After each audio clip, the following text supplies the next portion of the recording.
الحمد لله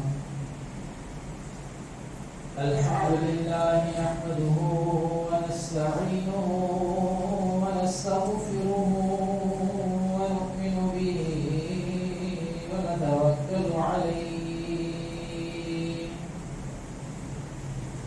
ونعوذ بالله من شرور أنفسنا ومن سيئات أعمالنا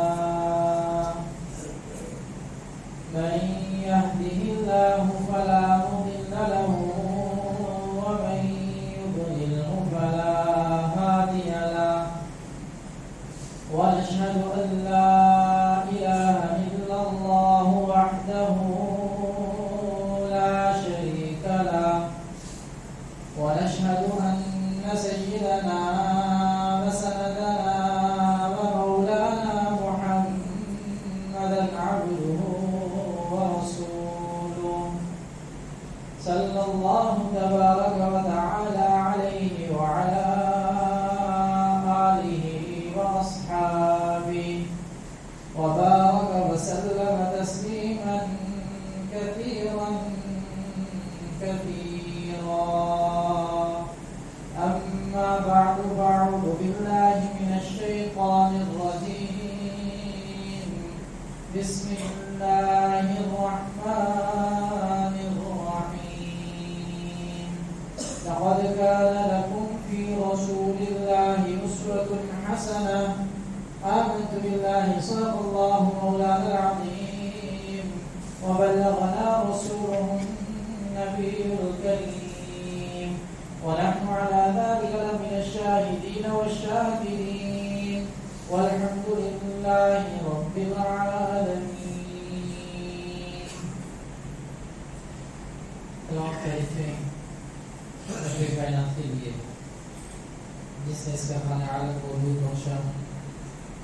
درود و سلام جناب نبی کریم صلی اللہ علیہ وسلم پر جنہوں نے اس دنیا میں آ کر حق کا بول بالا کیا.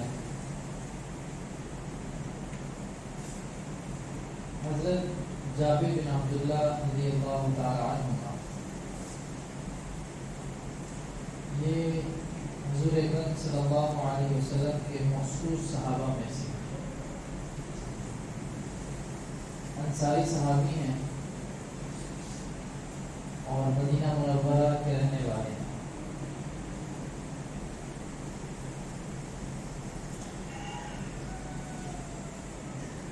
اور ایک چیز ذہن میں رکھیے کہ عموماً جب لفظ جابر ہم سنتے ہیں یا بولتے ہیں ہمارے ذہنوں میں آتا ہے کہ اس کا معنی تو جبر کرنے والا، ظلم کرنے والا، اس طرح کا معنی ذہن میں آتا ہے. اور پھر ایک صحابی کا نام جابر ہو یہ بھی بڑی عجیب سی بات لگتی ہے. یا جب اللہ رب العزت کے نام پڑھے جاتے ہیں اور ان ناموں میں بھی جابر کا لفظ آتا ہے تو بڑی حیرت ہوتی ہے کہ اللہ رب العزت کی ذات غصہ کرنے والی، جبر کرنے والی، ظلم کرنے والی، ایسا نہیں ہو سکتا. یہ بات یاد رکھیے کہ اردو کے اندر جبر کے معنی اور ہیں اور عربی کے اندر جبر کے معنی اور ہیں. یہ جو معنی ہے ظلم کرنے والا، جبر کرنے والا، یہ اردو کے معنی ہے، اردو میں ایسا بولتے ہیں. لیکن عربی کے اندر ایسا نہیں ہے. عربی کے اندر جابر بولتے ہیں ٹوٹی ہوئی چیزوں کو جوڑنے والا. جابر ہے جو ٹوٹی ہوئی چیز ہوتی ہے اس کو جوڑنے والے کو جابر بولا جاتا ہے، جبر جوڑنے والا. اور اسی طریقے سے جبار، جو اللہ رب العزت کے ناموں میں سے ہے جبار، بہت زیادہ ٹوٹی ہوئی چیزوں کو بڑے اچھے عمدہ طریقے سے جوڑنے والا.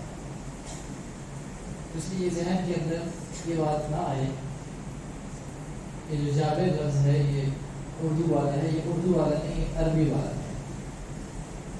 یہ جو حضرت جابر بن عبداللہ رضی اللہ عنہ ہے، یہ اردو والے جابر نہیں، یہ عربی والے جابر. اور یہ وجہ کہ آپ نے صلی اللہ علیہ وسلم نے جہاں بہت ساری دعائیں تلقین فرمائی ہیں، وہاں پہ یہ دعا بھی تلقین فرمائی. ایک عربی کی دعا ہے جس کا اردو کا ترجمہ ہے ٹوٹی ہوئی ہڈیوں کو جوڑنے والے، اس میں جابر کا لفظ استعمال ہوا ہے. ٹھیک ہے. اور علماء نے لکھا ہے کہ اللہ رب العزت کو جو جابر کہا جاتا ہے، اور یہ جو دعا ہے کہ ٹوٹی ہوئی ہڈیوں کو جوڑنے والے،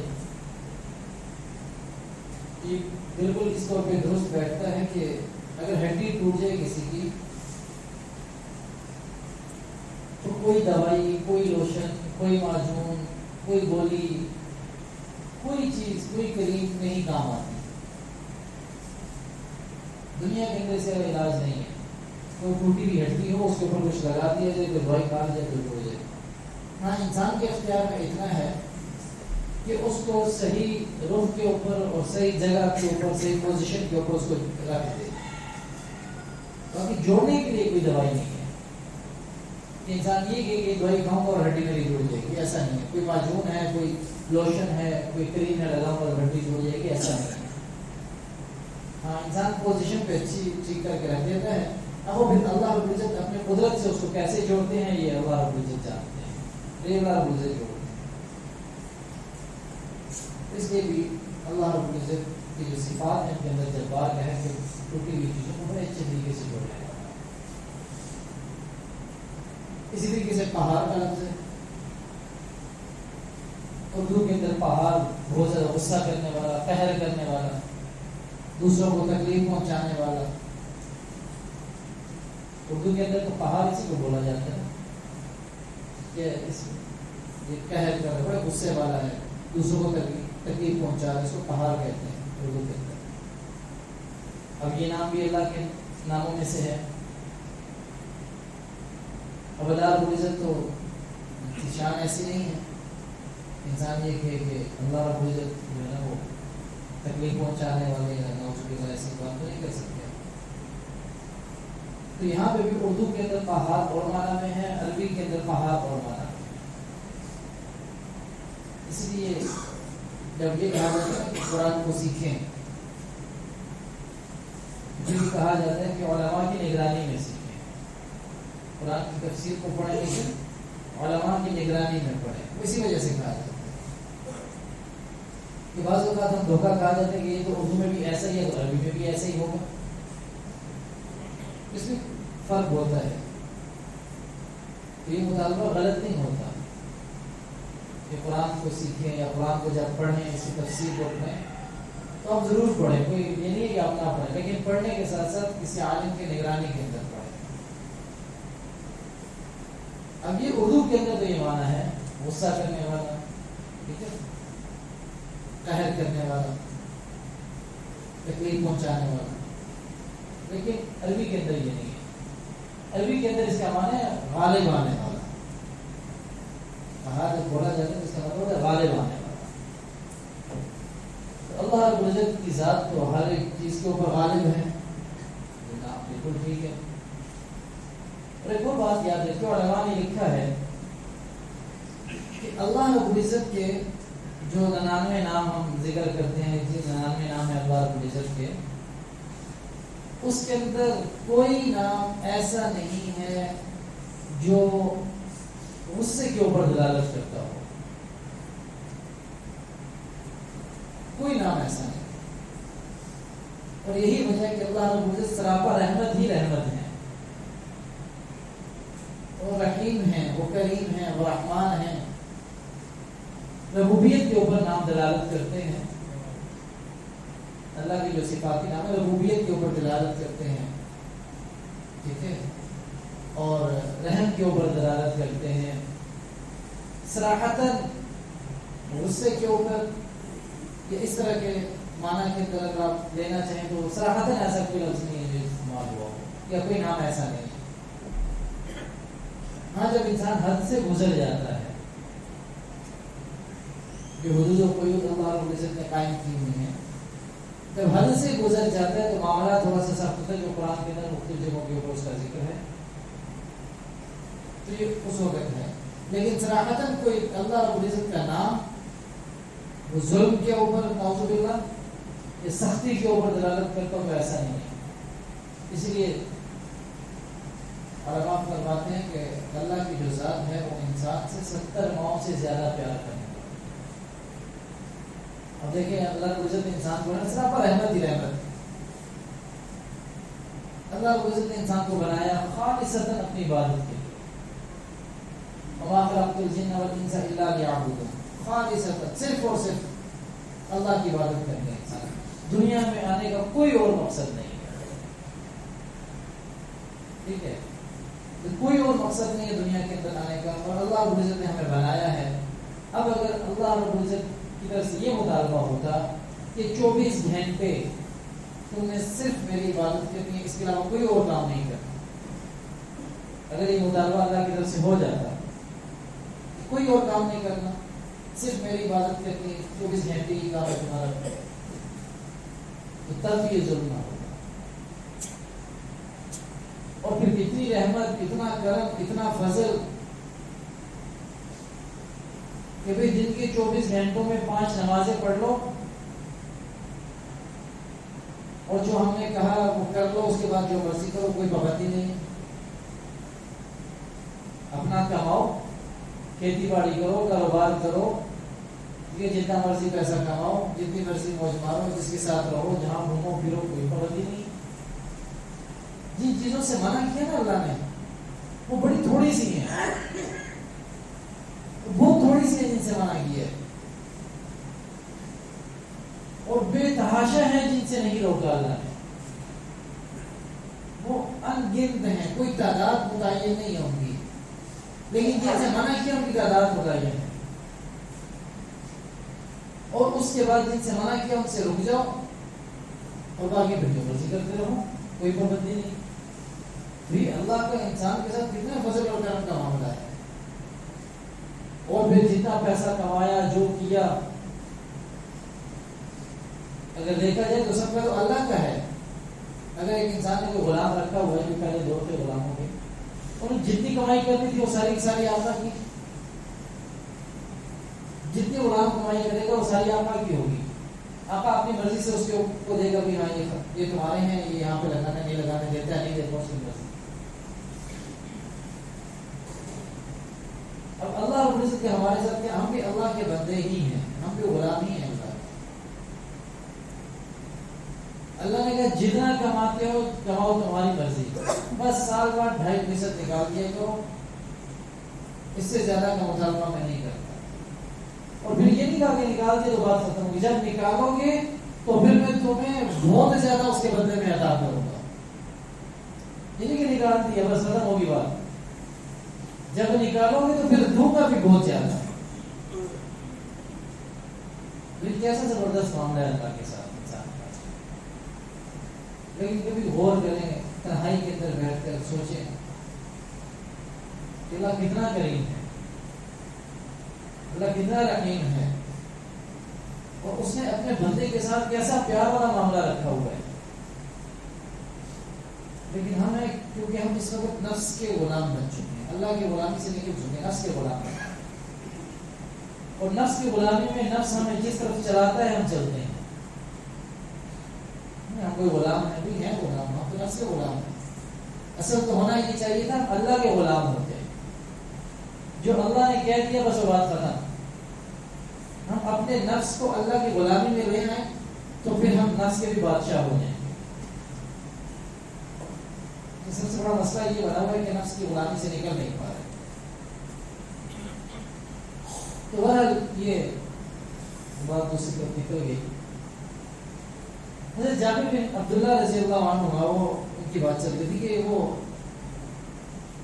فرماتے کہ آپ علیہ السلام جب صحابہ اکرام رضی اللہ تعالیٰ عنہ اجمعین سے خطاب کرتے تھے، جیسے جمعے کا خطاب ہو رہے ہیں کہ عام معاملات میں جو جماعت والے ہیں وہ بات کر رہے ہوتے ہیں، کہ بیان ہو رہا ہے کسی مجلس میں کہیں ہوتے، آپ علیہ السلام صحابہ سے خطاب کرتے تھے تو آپ کی آواز بلند ہو جاتی تھی، آپ کی آنکھیں سرخ ہو جاتی تھی اور جوش بڑھ جاتا تھا آپ کا. اور یہ صرف اس وجہ سے ہوتا تھا کہ جب آپ بات کرتے تو ایسے دل سے بات کرتے تھے کہ وہ بات صحابہ کے دل کے اندر اتر جائے اور وہ انداز صحابہ کو عمل کرنے پر آمادہ کر دے. انداز آپ علیہ السلام کا ہی ہوتا ہے. اور پھر بات کرنے کا انداز یہ ہوتا تھا کہ آپ ڈراتے تھے صحابہ کو. اور یہ جو ڈرانا ہے آپ کے کتاب کے اندر یہ تو بہت شروع سے مل جاتا ہے کہ جب آپ علیہ السلام نے پہلی مرتبہ صفا کی پہاڑی کے اوپر کھڑے ہو کر مکہ کے سارے قبیلوں کو بلایا ایک ایک کلام دے کر، اس وقت یہی کہا تھا نا کہ اگر یہ بات میں کہوں کہ اس پہاڑی کے پیچھے سے ایک بڑا لشکر آپ پہ حملہ آور ہونے والا ہے، لوگوں نے کہا کہ ہم تو آپ کی اس بات کو مانیں گے، آپ تو صادق ہیں، آپ تو امین ہیں، آپ نے تو کبھی جھوٹ بولا نہیں.